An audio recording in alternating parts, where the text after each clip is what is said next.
Olivian e sahian Chhandamtu ka rilru no hi ti la kha asap line enge ni ron ti asap latlai tlaron zota Chhandamtu ka rilru no hi ten ti thina then kha chuan ma se no ania asap la chuan savior while my heart is tender ti ani cha khat nai han salokila thaw me Chhandamtu ka rilru no hi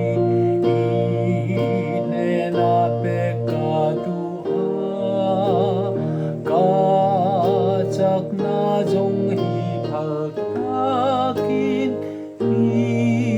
ne na chau pekatu chen khatinan ning deuh na in hela phuahtu chanchin toy te yan sai lokila hela phuahtu hi John Barton ania sang khazaret pathuma pianga sang khare somsari pasaria athiani tlerol ta na phuania ma hi London a omania hela phuathiam takle le khawziak ti ro pui takani kumsom panga mi ani atangin borsom ne na tlak buaka kumsom ni paruk ani atang ero chuan pathian zara lo risial tran ve ta a eizon na ber chu nang ta le dar cher ania an khua Stratford kianga ko pakhat Play Store kumsom mi pasari chuang Sunday school zirti tu atanga kokran upata nim nge ani pokani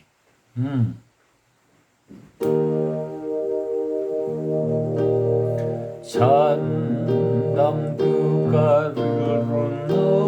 hi ne na pekatu ka chak na jong hi phal takin ne na chau pekatu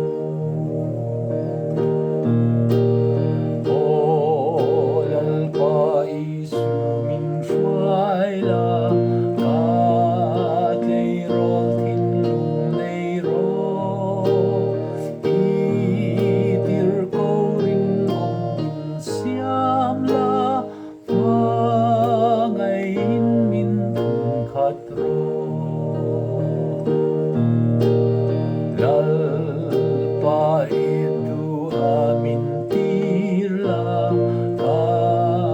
kong roi tu niang che i that na in min ruai am che tin lom takin ka hoya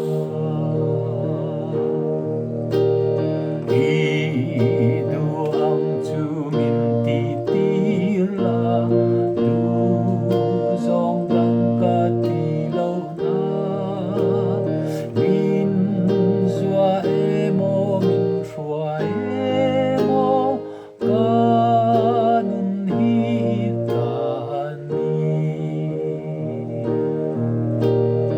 olal pa itatakani irong molan min serra ka kalbo san che min kal chu tin lunga min tin lunga hi bing nem nem ro tin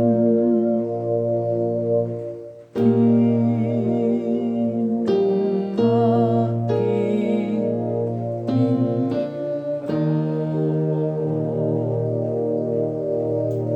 ro hani du tok le phot me